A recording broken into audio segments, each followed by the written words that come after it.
Quero compartilhar com você um resumo do que foi aqui a ministração a respeito da nossa semana e quero ainda ministrar o capítulo de hoje. Então eu preciso de graça do Senhor.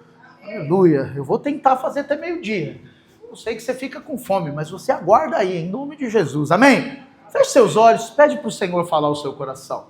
Fala para Ele que você quer sair daqui instruído pela verdade da palavra de Cristo Jesus. Amém? Aleluia. Pai, toca-nos. Somos abertos para o seu toque, Senhor. Não queremos mais viver por nós mesmos, mas queremos ser tocados pelo seu Espírito. É só o seu Espírito que tem o poder de mudar a nossa vida, de mudar a nossa história, de lavar o nosso coração, de tirar de nós, ó Deus, toda mágoa, toda tristeza e toda crise, Pai. Tudo aquilo que impede a unidade do corpo, tudo aquilo que nos impede de avançar. Nós queremos, ó Espírito Santo de Deus, ser tocados pelo fluir do seu Espírito, ser marcados pela vida de Deus e nunca mais seremos os mesmos. Pai, que cada um dos meus irmãos desses 21 dias de jejum seja marcado pela luz do Espírito para sermos transformados de glória em glória, em nome de Jesus. Amém e amém. Aleluia. Bom, irmãos, você sabe que após a salvação, você foi salvo, nasceu de novo, recebeu a vida do Espírito sobre você. A sua vida cristã precisa ser a eternidade com Cristo Jesus. Você está aqui na terra, você precisa de coisas daqui. Você terá carro, terá casa, vai precisar das coisas daqui enquanto você estiver aqui. Mas o seu foco é a eternidade, não pode ser aqui. Acontece, irmãos, nós vimos aí nessa primeira semana do jejum que muitos irmãos acabam vivendo só o aqui e o agora. E se esquecem das promessas de Cristo Jesus. E a promessa central de Cristo Jesus não é coisas para o aqui e agora. Eu quero dizer para você que Deus vai derramar coisas que você precisa, mas Ele não morreu na cruz para você ganhar coisas aqui e agora. Ele morreu na cruz para conquistar para você a vida eterna.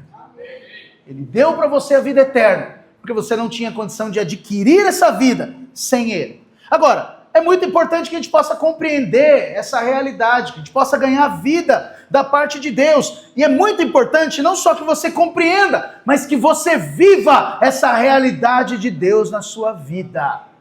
A sua vida não se limita só ao que você enxerga aqui. Você, a partir do momento que recebeu a Cristo Jesus como seu único Senhor e Salvador, você recebeu também a vida eterna. E a sua realidade é muito maior do que a realidade aqui.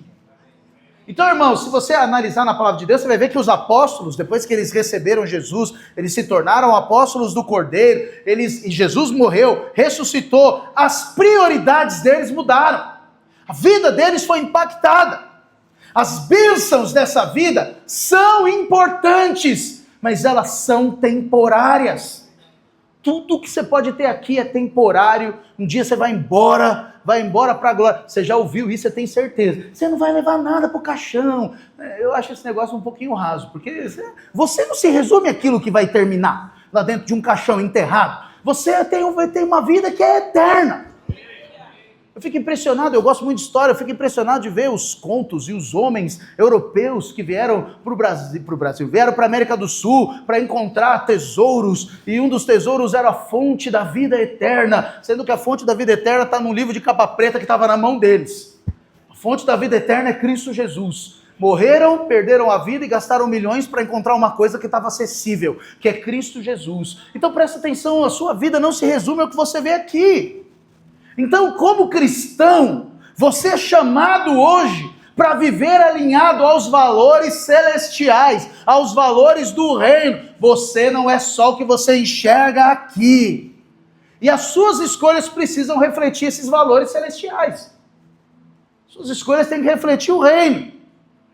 Por que tem que refletir o reino, pastor? Porque Deus preparou uma eternidade para você, que é infinitamente superior a qualquer benefício e qualquer coisa que você possa conquistar aqui. É muito interessante, né? Eu tenho um parente amado meu, também, muito mais da minha esposa do que meu, mas ele só fica feliz quando ele tem dinheiro. Quando ele não tem dinheiro, ele não fica feliz. Quando ele tem dinheiro, a gente às vezes chama, né? Irmão, você tem que aprender a ser abençoado, sabia?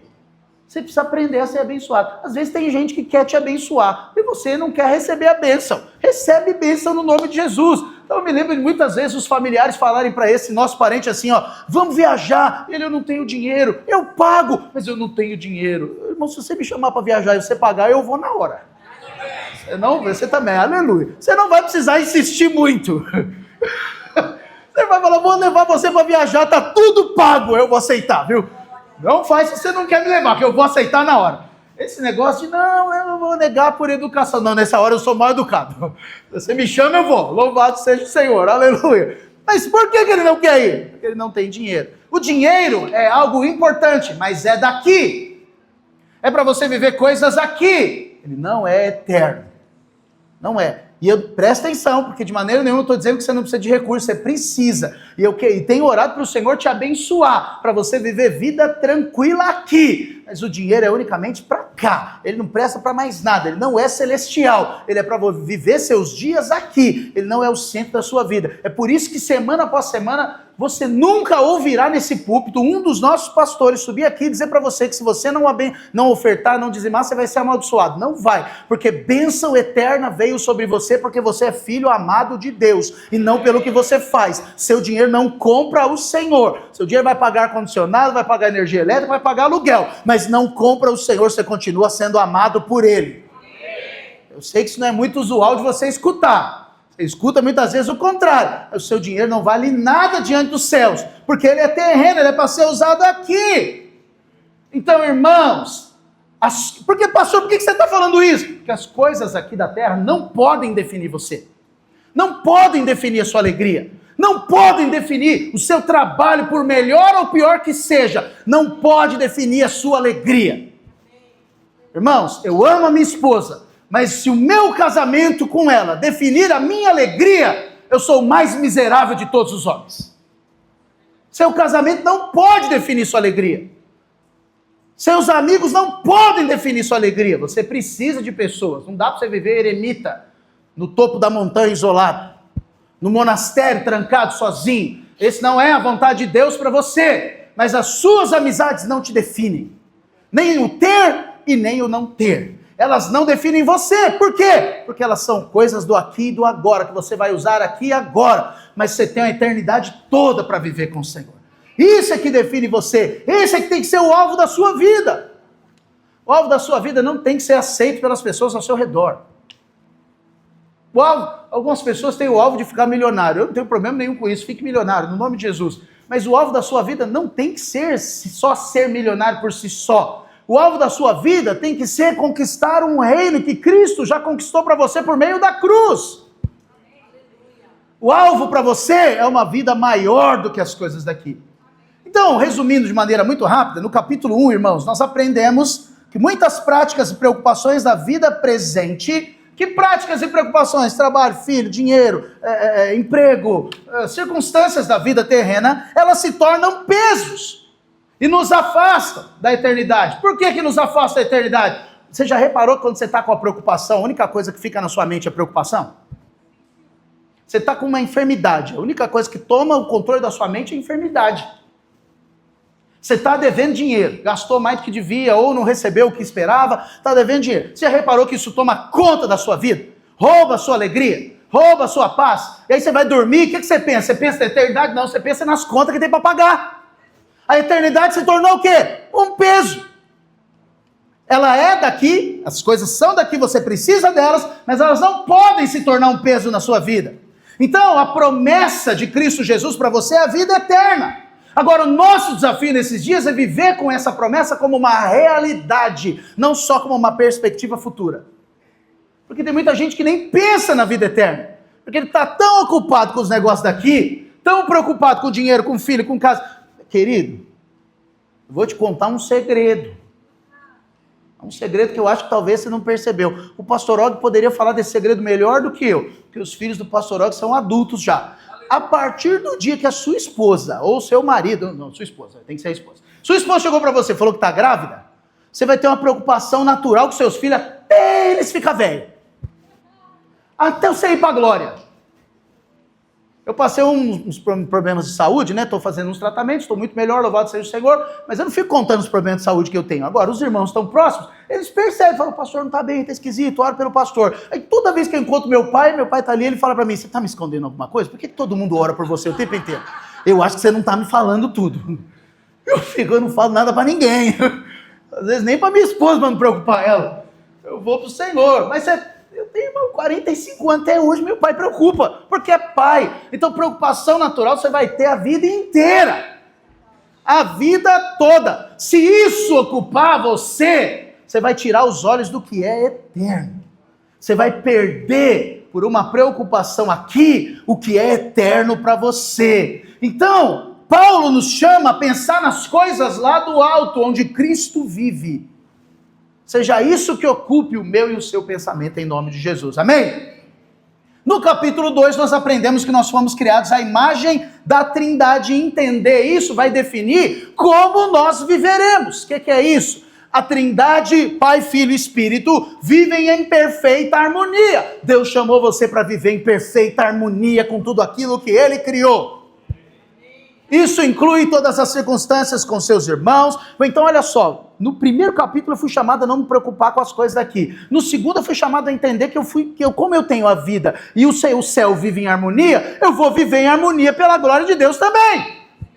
Sem ficar deixando que isso ocupe a minha vida, que as preocupações daqui ocupem a minha vida. E por quê? Porque Deus está preparando um casamento superior entre o Filho e a igreja, que é a noiva do Cordeiro. Se você ficar preocupando só com as coisas daqui, você vai largar de lado o casamento eterno que o Senhor tem para você. Você já reparou? E isso é importante, é um bom exemplo. Uma noiva, quando ela está chegando próximo do casamento. Eu não fiz corte, na minha época esse negócio não existia. Eu teria sido muito guardado pelo Espírito Santo na minha mente, nas minhas emoções. Nós não fizemos corte.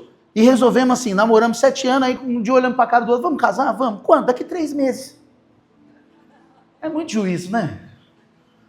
É muita cabeça mole mesmo. Ô Espírito Santo, quase morremos. Nós casamos sem dívida, mas casamos quase sem nada também. Aleluia. E aí eu me lembro de ver preocupação. Hoje minha esposa, na época minha noiva, a preocupação dela com as coisas do casamento. Preocupação. Por quê? Porque a noiva está preocupada com as coisas do casamento. A noiva do Cordeiro é a igreja. Como igreja, não se preocupe com mais nada que não seja o seu casamento eterno com o Cordeiro. Isso é se preocupar com as coisas do reino. Isso é colocar o foco nas coisas do reino. Olha o que a palavra... E a palavra de Deus é tão sábia que o Senhor diz assim para você, ó. Busca em primeiro lugar o reino dos céus e a sua justiça, e as demais coisas vos serão acrescentadas. O que são as demais coisas? É todo o resto que você precisa. Eu estou dizendo com isso que não é para você trabalhar? Não, porque a Bíblia diz que quem não trabalha, não come. É para você levantar e trabalhar. É óbvio. Mas é para você ficar preocupado no trabalho. Ai, está tendo corte na empresa, e agora o que vai ser de mim? Se mandar você embora, o Senhor te coloca em outro lugar. E se mandar... Irmão, põe essa mentalidade na sua cabeça em nome de Jesus. Se a empresa te mandar embora, quem perde é ela. Porque eu sou filho amado, eu sou abençoado. Quando eu estou lá, eles são abençoados porque eu estou. Quanta prepotência! Não, quanta identidade de filho de Deus. Eu sei que é meu pai. Eu sei o quanto meu pai é poderoso para fazer tudo que eu preciso. Amém, irmãos? Capítulo 3, então, nós aprendemos que a noiva não é uma pessoa, é um corpo, e que a eternidade não é um destino futuro, mas é uma realidade presente. A eternidade é para você viver aqui e agora. Não é para viver preocupado com as coisas dessa terra, mas é viver focado na eternidade. É para os céus tocarem a terra e você viver aqui como viverá na glória. Por isso que não combina no nosso meio você ter uma vida dupla. É, alguns que têm uma vida dupla, ele é um negócio na igreja, é outro negócio lá de fora. Não, você tem que ter uma vida única, porque você é cheio do Espírito Santo, e lá no céu você vai viver uma vida única, e aqui na terra nada mais é do que um estágio para você viver na glória. Deixa eu te dar um exemplo, eu gosto de encarar dessa maneira, amém? Essa aqui é a interpretação minha, tudo bem? Se você achar que não presta, você despreza, joga fora. Mas a vida é como se você tivesse um trabalho qualquer. Você foi lá, estudou, fez uma faculdade, e aí você saiu no meio da faculdade, você tem que fazer um negócio chamado estágio. O que é o estágio? Pelo menos deveria. academia. Ser um ensino, para quando você se formar, você se tornar um profissional que entendeu, que tem uma mínima experiência, que descobriu. Eu sei que na prática não é assim que acontece, né? Mas deveria ser desse jeito. E aí, irmãos, pensa comigo, um dia você aceitou Jesus, amém? Você nasceu de novo, amém? Seu espírito foi recriado para ter contato com Deus. O que seria o melhor para nós? Nasci de novo. Vou morar com meu pai para sempre. Quando? Quando ele voltar para buscar a noiva. Melhor para mim e para você não era nascer de novo, já subir para a glória? Mas seria bom, hein? Jesus, infinitamente melhor. Só que lá na glória tem que viver como o Pai vive. Pai, Filho e Espírito vivem em perfeita harmonia. Você nasce de novo, você já não morre, não. Você tem que viver um tempo aqui ainda. Por quê? Você está fazendo estágio com a noiva, que é a igreja, em como você se comporta para viver no céu. É por isso que você está aqui. Por isso que você não pode desistir dos seus irmãos. Eu sei que tem irmão cabeçudo, esquisito, torto, bafudo, comilão, enrolado, atrasado, falta na célula, não fala nada. Você não, você é santo. É um amigo seu. Qualquer semelhança é só semelhança. Aleluia. Eu sei que tem gente que às vezes não comporta como a noiva comporta, mas todos nós estamos aqui para ser ensinados a viver como é no céu. Por isso que você vive a vida da igreja. Por isso que para você, irmão, é um grandíssimo prejuízo quando você não está na vida da igreja. Tem irmãos que vivem a parte da vida da igreja. Ele escolheu uma vida que não é a vida da igreja. Ele escolheu seguir a vida do jeito que ele acha que tem que seguir. E o Senhor é tão misericordioso que Ele respeita todas as nossas escolhas. Mas você não está vivendo o melhor de Deus para você. Pastor, você acredita que o melhor de Deus é viver a igreja? Acredito, com todos os problemas que ela tem. E não pense que são poucos, não. E se tem um negócio que eu aprendi liderando igreja, pastor Og, é que quando você escuta uma história por um lado, você só escutou metade da verdade. Ainda tem o outro lado para você descobrir toda a verdade. E às vezes o outro lado é completamente o oposto do primeiro que você ouviu. Eu sei que brasileiro gosta de ficar com a primeira coisa que ele escutou, né? Mas você nem é mais brasileiro, você é celestial. Você nem está aqui por acaso, você é espiritual. Amém? No capítulo 4 nós falamos então que a eternidade não nos conduz ao isolamento, mas ela nos conduz à casa. Por quê? Porque justamente é o estágio que eu te falei. Você está fazendo estágio para morar no céu, e aqui você vai aprender como vive no céu. E o céu vive como? Perfeita harmonia. O Pai não toma o lugar do Filho. Deus não resolveu descer para a terra para morrer na cruz. Ele mandou Jesus, porque esse é o lugar de Jesus. E Jesus não disse que Ele estaria com você para sempre. Ele disse que quem estaria em você para sempre é o Espírito Santo.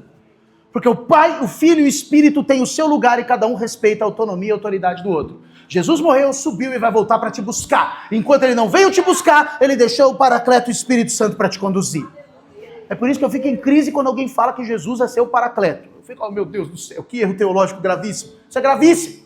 Isso é completamente antibíblico, fora da palavra. Porque Jesus está lá na glória, à destra do Pai. E o Espírito está em você. E Ele está lá o quê? Aguardando os dias se cumprirem para Ele voltar. Como noivo, buscar a noiva para o casamento eterno. Entender isso vai fazer diferença na sua vida. Você não ser enganado. Você não ouvir qualquer bobagem e sair falando, aleluia, que palavra maravilhosa. Enquanto às vezes não é. Vira um problema. No capítulo 5, nós falamos que Davi, foi dado um exemplo, Davi não era apenas um rei, mas ele era um homem apaixonado pela casa de Deus. E a casa de Deus não é apenas um lugar de comunhão. A casa de Deus é o centro do coração. Deixa eu te falar, a igreja é a noiva do Cordeiro. Amém? Amém. E também a casa de Deus. A casa de Deus não é esse prédio, irmãos. Não é. Nós estamos orando para mudar para outro prédio. Nós ainda não mudamos, eu vou te contar por que nós não mudamos. Nós não mudamos porque os prédios que a gente encontra tem coluna no meio, e nós conhecemos o Ellerson, ele vai dar um chilique com coluna no meio. E nós amamos ele, não vamos largar ele num lugar que ele não vai ter ponto cego, ele vai ficar chateado. Então nós não mudamos. E o segundo e mais importante, Ellerson, nós não mudamos porque tem que ter um lugar para acomodar o Kids. E se não tiver lugar para acomodar o Kids, nós não vamos mudar. E não pode ser um lugar pior do que o que está lá, tem que ser melhor. Aí a gente acha prédio, não acha, pastor Og? Acha prédio, chega lá, não tem lugar pro Kids, a gente olha um pro outro e fala, bora pro próximo. Então tem que ter lugar pro Kids. O Ellerson nos perdoa que a gente pode até pôr uma coluna para ele, ou uma TV para ele, para não atrapalhar na coluna. Mas o lugar do Kids não tem jeito, tem que ter o lugar do Kids. Nem que a gente aluga outro prédio só pro Kids, mas tem que ter lugar pro Kids. É que tem que ter um prédio do lado, ainda não achamos dois que estão alugando assim. Mas vamos achar, pastor, em nome de Jesus, aleluia. Mas irmãos, não é isso aqui que é a noiva do Cordeiro, é a estrutura. Eu fico muito feliz, irmão, que você senta numa cadeira confortável. A cadeira de plástico era ruim demais. Eu fico feliz que hoje de manhã, irmãos, eu acordei, eu falei para minha esposa, meu radiador está fervendo, o que está acontecendo nesse lugar? Quente, estava frio esses dias, chovendo, agora já está calor. Mas eu louvo a Deus que aqui tem ar-condicionado. Minhas mãos estão até geladas, aleluia. Eu fico até feliz de estar com as mãos geladas, louvado seja o Senhor. Aleluia. Irmãos, eu fico feliz que aqui tem uma boa iluminação. Você pode enxergar. Mas nada disso aqui é a noiva do Cordeiro. Nada disso aqui é a casa de Deus. A casa de Deus é você. Isso aqui na semana sem você é triste e vazio. E aí nós enxergamos todos os defeitos que tem que fazer aqui. Quando você não está, nós enxergamos tudo. É por isso que no dia 23, 28, alguns irmãos vão vir aqui, nós vamos pintar o prédio. Para enxergar menos defeito. Mas ainda vamos enxergar defeito. Louvado seja o Senhor. É só por isso. Mas ouça, isso aqui é só prédio que a gente se reúne. A gente precisa se reunir no prédio porque às vezes é muito sol ou é muita chuva. Mas isso aqui não é a casa de Deus. A casa de Deus é você. Casa de Deus, edifício celestial. Davi investiu no futuro da casa, mesmo sabendo que não seria ele que edificaria. No Velho Testamento a casa era o templo, porque Jesus não havia vindo ainda, e ele não havia derramado o Espírito sobre todos os homens. Davi investiu, pegou tudo que ele tinha e investiu na casa, porque ele descobriu que a coisa mais importante é a casa, é agradar o coração de Deus. Só que você vive depois de Cristo descer. Cristo já veio. Investir na casa de Deus é investir tudo. E nós queremos investir na casa de Deus. Por isso que a gente pega no seu pé para você fazer cursão, para você fazer CTL, para você ir para a célula, para você não desanimar, para você ganhar a vida de Deus. Nós oramos por você. Os homens oram todo dia das 6 às 6:30. Oramos pelas esposas, oramos pelos filhos, oramos pela unidade, oramos por um tanto de coisa que eu nem lembro tudo agora. Mas oramos de manhã. Por que a gente ora? Porque estamos investindo na casa de Deus. Investir em você enquanto homem e mulher de Deus é investir na casa de Deus. É por isso que você compra o livro do jejum e lê o livro do jejum. Se você não lê ou não compra, você está deixando de investir na casa de Deus. Está comigo? No capítulo 6, ontem falamos que a casa de Deus não é apenas um edifício, mas a realidade espiritual que Deus está edificando por meio de Cristo. Falamos que o povo de Israel errou ao confiar apenas na estrutura do templo, sem compreender que o mais importante é a presença de Deus e a vida espiritual do povo. Então o mais importante é que tenha o quê? Presença. Tem que ter presença na sua célula. Ah, pastor, não tem presença na minha célula. Então começa a pedir para ele, porque a presença é dele, e ele derrama a presença onde tem corações sedentos para recebê-la. Eu não quero de maneira nenhuma te acusar. Se um dia você ouviu alguma palavra que saiu acusado, me perdoa, não é esse meu coração de maneira nenhuma. Mas quero te dizer que o Senhor nunca despreza um coração contrito e quebrantado, diz a palavra de Deus. Quem ama a presença, a verá. Você quer ver a presença, você vai ver. Comece a desejar, ansiar pela presença. Comece a falar, Senhor, eu vou falar, oh Deus, pastor, vocês corrigem aí. Vocês me ajudam depois aí. Mas eu tenho um desejo forte, que um dia o líder chegue para mim, que não seja de maneira forçada, que já aconteceu, às vezes nós forçamos. Mas que ele fale, pastor, a presença de Deus desceu na minha célula de um jeito tão poderoso, que não deu para terminar. Não deu para terminar. Deu. Não teve palavra, não teve nada, não aconteceu nem porque tanta presença de Deus que tinha lá. Tanta glória de Deus. Tanta vida que fluiu. E aí, eu não sei, pastor, nós acordamos depois e já estava na hora de ir embora, nós não sei o que aconteceu. Esse é o sonho, de ver a glória manifestando sobre nós. E eu quero declarar que essa presença virá sobre você. Essa vida virá sobre o coração. E hoje, capítulo de hoje, ele fala a respeito da noiva revelada. Projeta para mim, som. Aleluia. Projeta para mim Apocalipse capítulo 21, verso 9. Apocalipse 21, verso 9, a Bíblia diz: então veio um dos 7 anjos, que tem as 7 taças cheias dos últimos 7 flagelos, e falou comigo, dizendo: vem, mostrar-te-ei a noiva, a esposa do Cordeiro. E me transportou em espírito até uma grande e elevada montanha, e me mostrou a santa cidade, Jerusalém, que descia do céu da parte de Deus, a qual tem a glória de Deus. O seu fulgor era semelhante a uma pedra preciosíssima. Não era só preciosa, era preciosíssima, como pedra de jaspe cristalina. Apocalipse 21, vai para o verso 21, a Bíblia diz: as 12 portas são 12 pérolas, e cada uma dessas portas de uma só pérola. A praça da cidade é de ouro puro, como vidro transparente. Nela não vi santuário, porque o seu santuário é o Senhor, o Deus Todo-Poderoso, e o Cordeiro. Olha a Bíblia fazendo distinção de novo entre Deus e o Cordeiro. Verso 23, a cidade não precisa nem do sol nem da lua para lhe darem claridade, pois a glória de Deus a iluminou, e o Cordeiro é a sua lâmpada. Está falando da Nova Jerusalém, a cidade celestial, onde o Cordeiro vai reinar com a sua noiva. As nações andarão mediante a sua luz, e os reis da terra lhe trazem a sua glória. As suas portas nunca jamais se fecharão de dia, porque nela não haverá noite, e lhe trarão a glória e a honra das nações. Vai para o verso 22, verso 1. Então a Bíblia diz: então me mostrou o rio da água da vida, brilhante como cristal, que sai do trono de Deus e do Cordeiro. Lembra do Éden? O que tinha no Éden? O rio da vida. Ele está mostrando aqui o mesmo rio. Verso 2, no meio da sua praça, de uma outra margem do rio, está a árvore da vida. No Éden também tinha a árvore da vida, que produz 12 frutos, dando o seu fruto mês a mês. E as folhas da árvore são para a cura dos povos. Nunca mais haverá qualquer maldição. Nela estará o trono de Deus e do Cordeiro. Os seus servos o servirão, contemplarão a sua face, e na sua fronte está o nome dele. Verso 5, então já não haverá noite, nem precisam eles de luz da candeia, nem da luz do sol, porque o Senhor Deus brilhará sobre eles, e reinarão pelos séculos dos séculos. Uau, que texto poderoso, louvado seja o Senhor. A Bíblia diz então, que quando Jesus veio em carne, trazendo as boas novas do Cordeiro para mim e para você, ele vai trazer para nós uma revelação mais profunda e abrangente do que é a casa de Deus.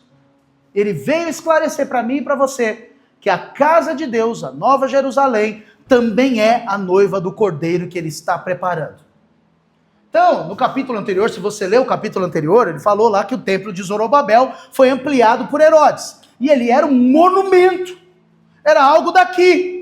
Só que no templo de Zorobabel faltava uma coisa que era muito importante. Presta atenção, no Velho Testamento, Jesus ainda não tinha vindo e morrido. Portanto, o Espírito de Deus, Jesus carregava o Espírito de Deus, amém? O Espírito de Deus não havia sido liberado para entrar sobre os homens. Mas Deus mandou que o homem fizesse uma arca. E sobre a arca repousava o Espírito de Deus. Qual é a principal característica do templo de Zorobabel? Ele era uma enorme construção, que não tinha a Arca da Aliança. E por não ter a Arca da Aliança, ele não tinha a presença. Significa o seguinte, ele era maravilhoso, suntuoso, tinha tudo que os olhos das pessoas na época talvez desejassem, para simbolizar a casa de Deus, onde Deus não habitava. Casa de Deus que não tinha a presença dele. Então, é correto afirmar que o templo de Zorobabel era um monumento vazio e cheio de tudo que é religiosidade.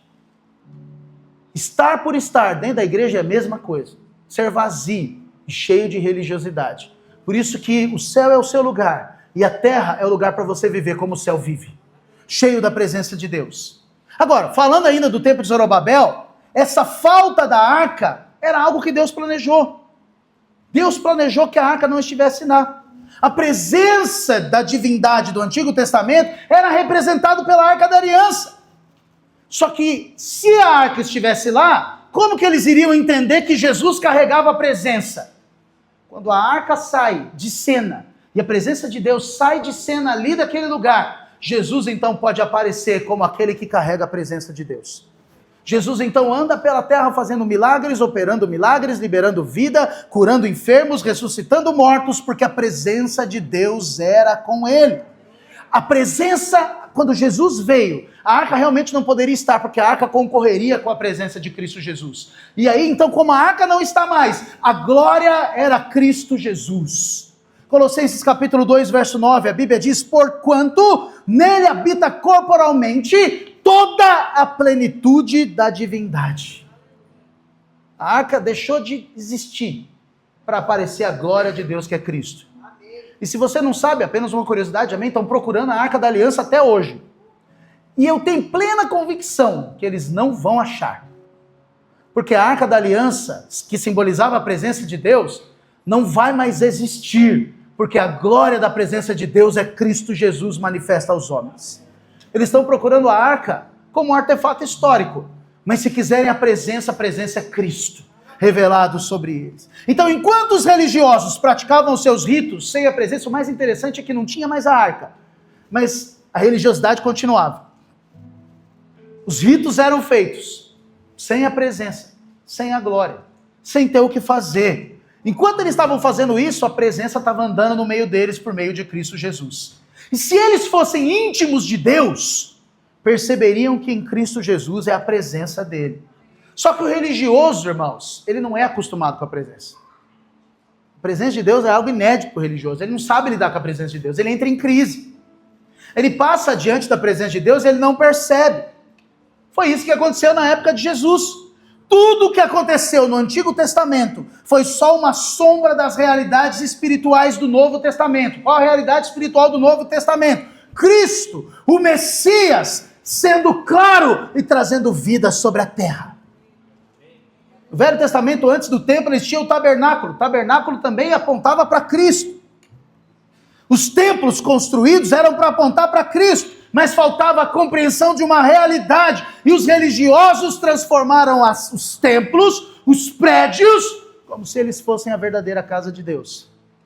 A verdadeira casa de Deus não são os templos, não são os prédios. A verdadeira casa de Deus sou eu e você, onde a presença de Deus habita.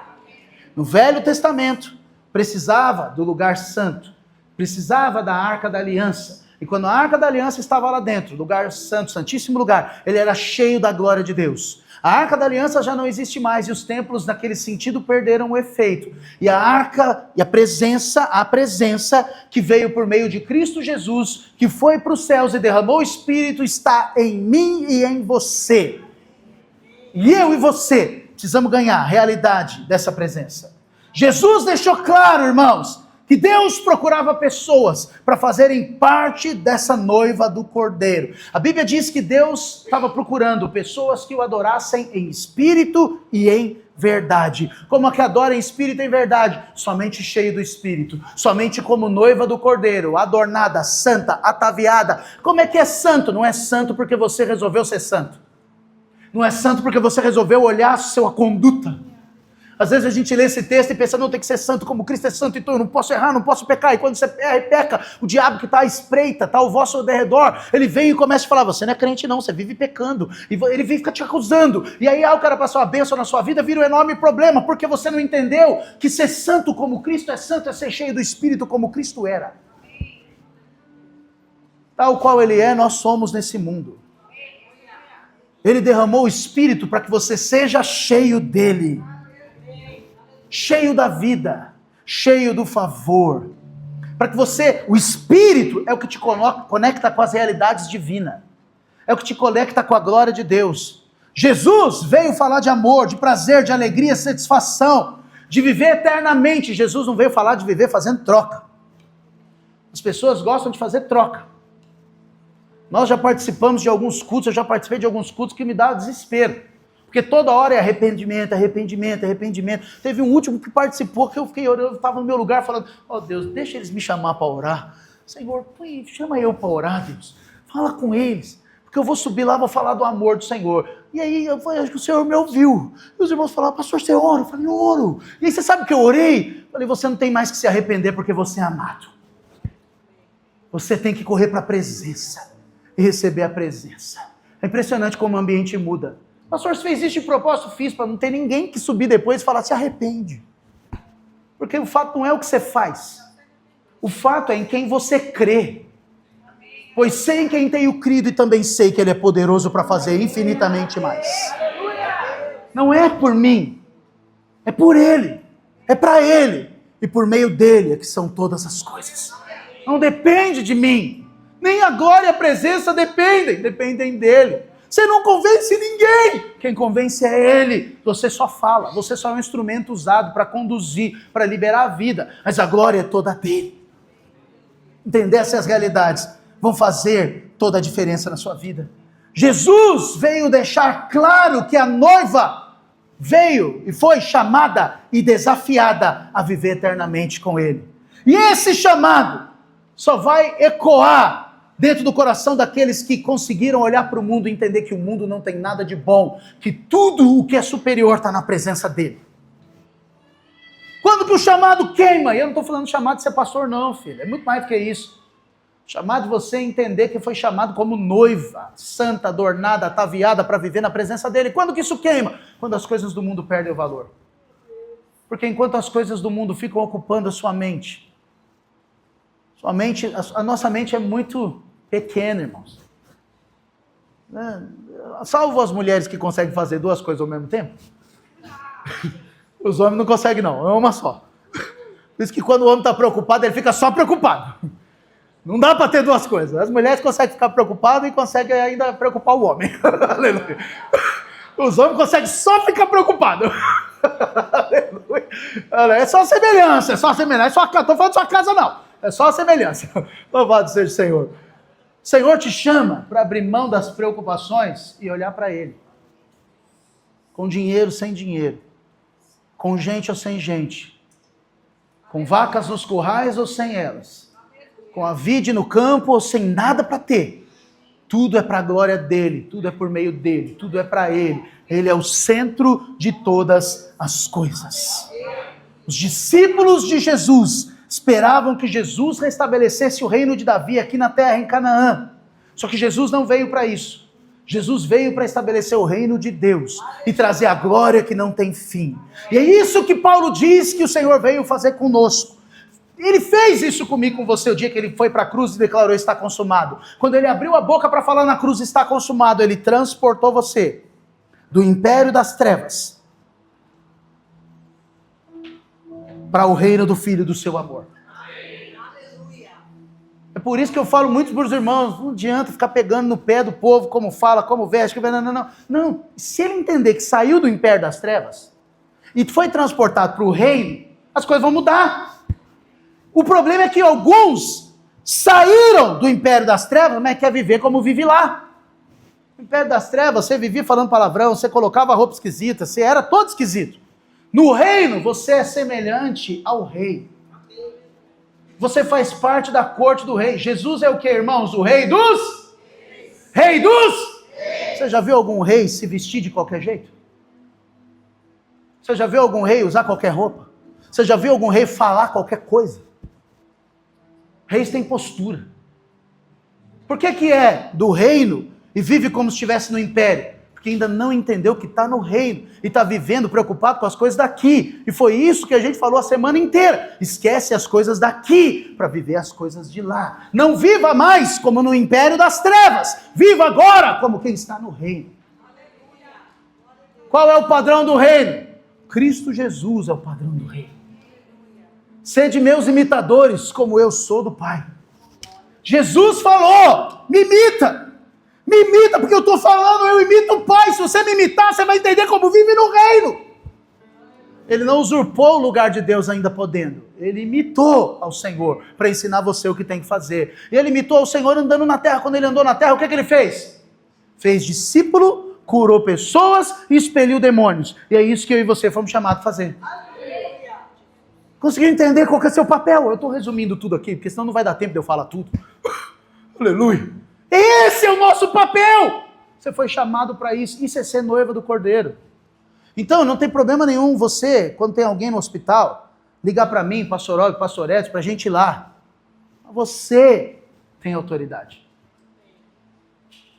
Eu falo isso agora, pastor Edson? Vou falar. Deus me dê graça depois. Aleluia. Você foi chamado, irmãos, nós não queremos um título clerical. Não é isso, nós não buscamos isso. Não buscamos, se a gente não puder estar por algum motivo, você está lá. Você vai lá e você representa, porque você é noivo. Não pode estar no velório, você está. E ora e representa, porque você é noivo e tem a unção do Espírito, como os outros têm. E a vida de Deus está sobre você. Foi isso que ele falou, para você andar como ele. Mas nós olhamos para nós. Olhamos para a nossa pequenez, olhamos para o nosso jeito, para as nossas crises, para as nossas roupas, porque a gente fala, porque a gente pensa, porque a gente... Nós olhamos um tanto de coisa que não tem que olhar. E tiramos os olhos do Cordeiro. Tiramos os olhos do autor e consumador da fé. Não tire os olhos dele. Você é a noiva aguardando o noivo.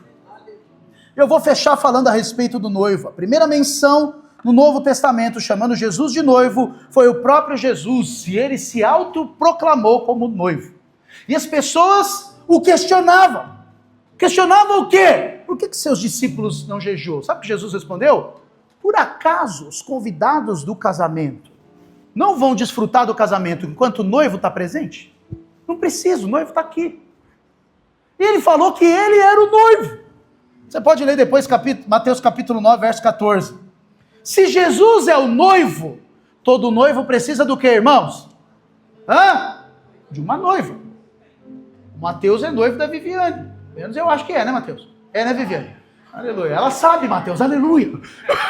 Louvado seja o Senhor. Aleluia. Ela é noiva. Ele é o noivo. O noivo precisa do quê? De uma noiva. Se ela não aceitasse ser a noiva, ele automaticamente não seria o quê? O noivo. Então Jesus é o noivo. E nessa procura, Jesus está abençoando e trazendo para perto todos aqueles que se aproximam dele. Se aproximou dele para receber a vida, você vai receber toda a vida que o noivo tem que estar. E qual é a vida do noivo? É o Espírito que ele disse que derramaria. E o Espírito veio para quê? A Bíblia diz que o Espírito é o seu paracleto, o seu ajudador, o seu consolador. Para que você precisa de um ajudador? Para te ensinar. Todo pai tem que se comportar como ajudador dos seus filhos. Você está lá para ensinar seus filhos. Então, homens, você ensina seus filhos. Amém? É você. Você chama o seu filho e ensina a administrar dinheiro. Você chama o seu filho e diz que ele tem que tomar banho todo dia. Você ensina o seu filho a fazer as coisas. Você não terceiriza o ensino do seu filho para outra pessoa. Não é para a irmã da salinha. É para você. Você é o pai. Você é o paracleto daquele menino. Para ele se tornar um homem. Para ele se tornar alguém cheio de Deus. Você não transfere para ninguém a sua responsabilidade. Cristo Jesus também não transferiu. Ele foi o modelo, o padrão. E ele disse, agora eu vou deixar alguém que vai te ajudar a seguir. Porque tudo que tinha que ser feito, eu fiz. Jesus lavou pé cascudo de discípulo. Pé cheio de frieira. Com unha podre. Que eu não sei se tinha podóloga naquela época. Eu não li na Bíblia que tinha podóloga. Costureira tinha, Débora, amém. Costureira tinha. Podóloga não tinha esse pé preto, sujo, cascudo, que andou quilômetro. Jesus, antes de comer, meu Deus do céu, irmãos, antes de comer eu tenho que lavar a mão umas 10 vezes. Não tem dificuldade. Eu chego da rua, lavo a mão. Aí eu vou na cozinha, lavo a mão de novo. Aí pego o negócio, lavo a mão outra vez. Aí quebro o ovo, suja minha mão, tem que lavar de novo. Ele lavou os pés cascudo. E depois sentou para comer. Para mostrar o quê? Eu fiz tudo o que podia ter feito por vocês aqui. Até lavei os pés de vocês. Agora eu vou para a glória. E quando eu for, eu vou derramar um outro que não vai estar como eu, mais externo, pegando no seu pé para te lavar. Mas ele vai estar em você, dentro de você, te ensinando como agir. Por isso que quando você não sabe o que fazer, para onde você vai? Espírito Santo, me ajuda. Espírito Santo, eu preciso do Senhor. Quando você está em crise, não consegue perdoar, para onde você vai? Espírito Santo, me ajuda. Espírito Santo, não consigo perdoar. Eu falei para os irmãos semana passada, retrasado, acho que foi me encontro de líderes. Quando foi? Semana passada? Retrasado, passado, nem sei. Eu estava lá, querendo mover, todo o louvor rolando, e eu gosto demais do irmão lá fazendo louvor, e amor, glória, e a minha mente é um ataque. A minha mente começou a me atacar. Os problemas, as confusões, e eu falando, e eu na hora lá, louvando, e minha mente divagando, e pensar em outra coisa, e eu falei, Senhor, eu estou numa batalha aqui, e é só minha, porque o ambiente está aberto. A luta é comigo. E eu parei e falei, Espírito Santo, me ajuda. Eu não estou conseguindo vencer minha mente. E a minha mente tem que focar aqui. E a minha mente preocupada com fulano, com ciclano, com o irmão que aprontou tal coisa lá e a outra. Você já viu aquele meme da cabeça do pastor, né? Do Jurandir, não sei o que lá. Você já viu, né? É bem aquilo lá. E aquela luta, aquela coisa toda. E aonde que você vai buscar ajuda? Eu podia ter virado para minha esposa, estava do lado, e falado, ora por mim aí, que eu estou numa guerra aqui. Eu podia ter ido atrás do pastor Edson e falado, meu pai, mão na minha cabeça aqui. O Wellerson estava perto, o Hannes também. Podia ter chamado os irmãos e falado, ora comigo, eu estou na luta aqui. Isso tem seu valor. Mas aonde vai trazer vida para você? Espírito, eu preciso do Senhor. Eu preciso que o Senhor me ajude. Eu quero, Senhor. Eu quero a sua vida. Eu quero ser o discípulo que toma a cruz dia a dia. Nega a si mesmo e te segue. Segue. Você quer romper? Toma a cruz e segue Jesus. Vai para Ele. Porque é Ele, é por meio dEle e é para Ele que são todas as coisas. Segue Jesus. Não deixa Jesus. Não larga Jesus. Não seja um ativista. Eu acho engraçado demais os ativistas. Todo ativista é cara de pau. Já reparou que todo ativista é cara de pau? O cara defende baleia. Não quer que mata baleia. Que ele é do green, não sei das quantas. Mas come peixe, come até cação que é tubarão. Camarão, então, aleluia. Quando tem, tá feliz da vida. Que você não pensa que esse povo come qualquer coisa, não. Cara de pau. Todo ativista é do mesmo jeito. Não seja um ativista, só um defensor, seja um participante, seja alguém que está lá, está envolvido, está desfrutando da glória, que está seguindo os passos de Jesus, que está sendo o talmidim, aquele que estava próximo. Uma das características do talmidim era o discípulo, amém? Era o menino enquanto era discípulo. E uma das características do talmidim que ele chegava em casa e a família dele olhava e abria o sorriso. Você já viu quando às vezes os filhos chegam em casa e a gente abre o sorriso? Ele chega em casa mostrando o boletim, tirou nota boa, você abre o sorriso. Aleluia. Alguns pais são meio estúpidos e falam assim, não fez mais que sua obrigação. Se você é desse, você me perdoe. Mas quando você é um pai de verdade que entendeu, você fala, aleluia, você é uma bênção, cara, você aprendeu. Louvado seja o Senhor. Sabe quando que eles faziam isso com os meninos? Quando eles chegavam sujos de poeira. Seu filho chega em casa sujo de poeira, você fica doida. Quem vai lavar essa roupa? Eles não vão levar, por quê? Porque isso mostra o quanto ele estava perto do mestre. Estava tão perto que a poeira do sandália do mestre grudou nele. Irmão, seja você esse próximo a Jesus. Recebendo a vida do Espírito, fluindo dentro de você. Se comportando verdadeiramente como noiva. Santa, adornada, ataviada. Abraçando as condições que ele estabeleceu e largando de lado todo o deslumbramento com o mundo. O mundo veio para te deslumbrar. Jaz no maligno para deslumbrar a gente, para tirar a gente do foco, para tirar a gente do lugar certo, para tirar a gente da presença que é a superior que nós temos. E a palavra de Deus diz que quando Jesus estava prestes a partir, ele explicou para os discípulos por que ele precisava ir.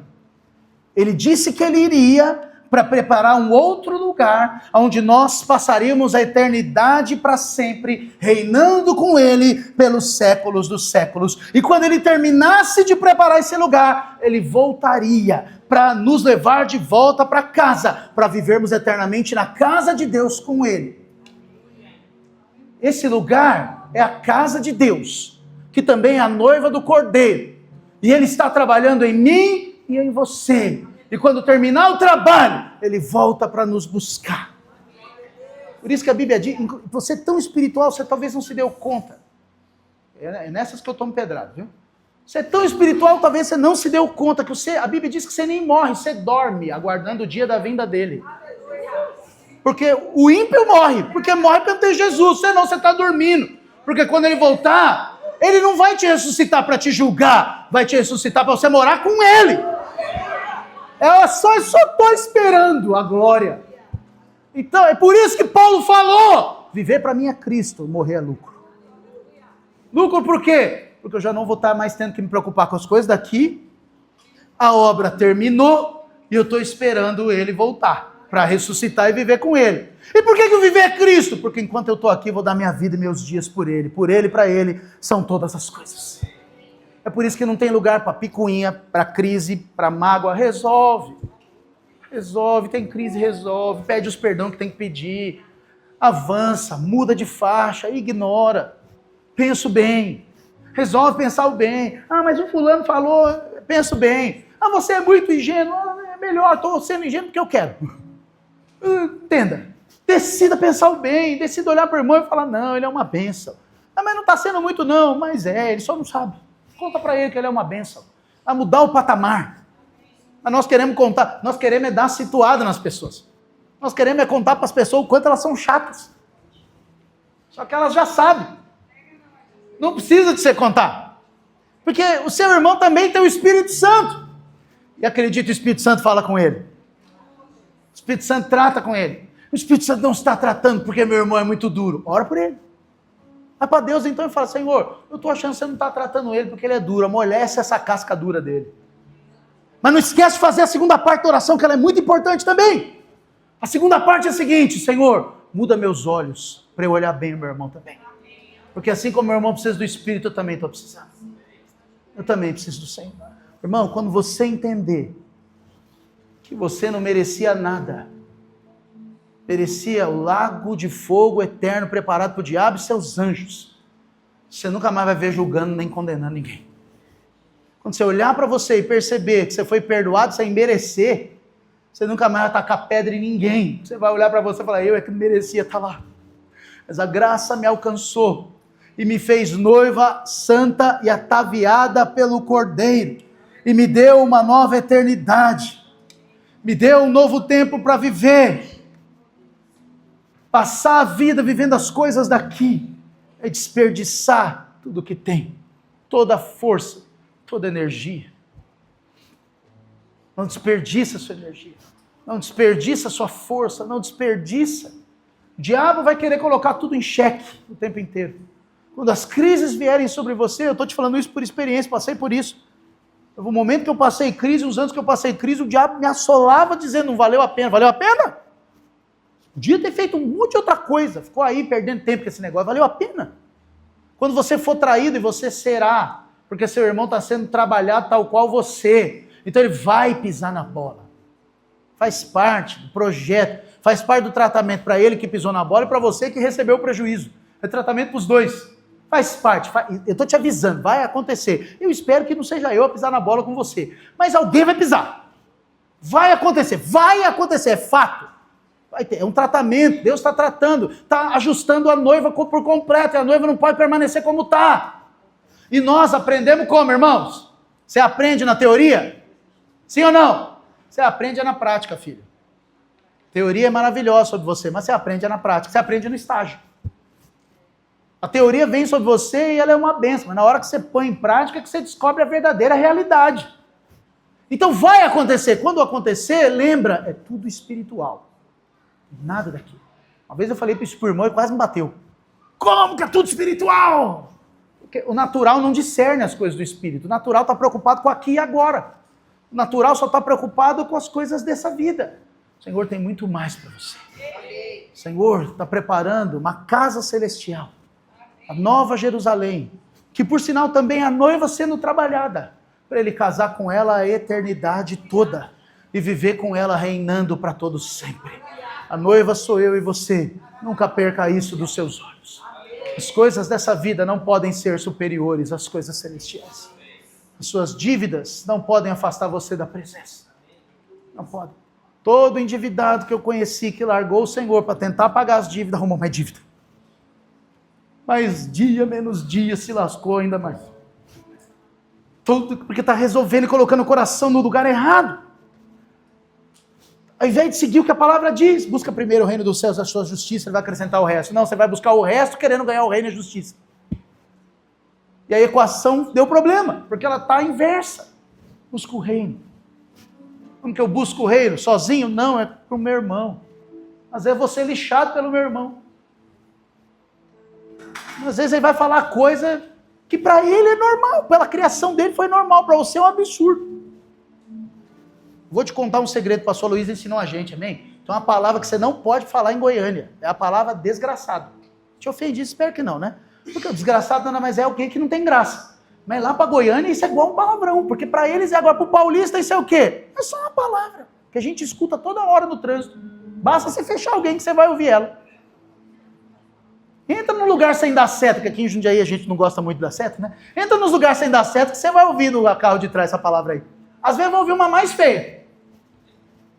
Mas você está percebendo que às vezes a gente pega coisas que são culturais para tentar transportar para o reino, como se isso valesse a pena de alguma maneira? Abre mão de tudo para viver a glória dele, para olhar para ele. Ele é o centro de todas as coisas. Nele, tudo é tudo. Sem ele, você não tem mais nada. Você está comigo? Fica de pé no seu lugar. Vamos ter uma palavra de oração. Vamos falar com o Senhor.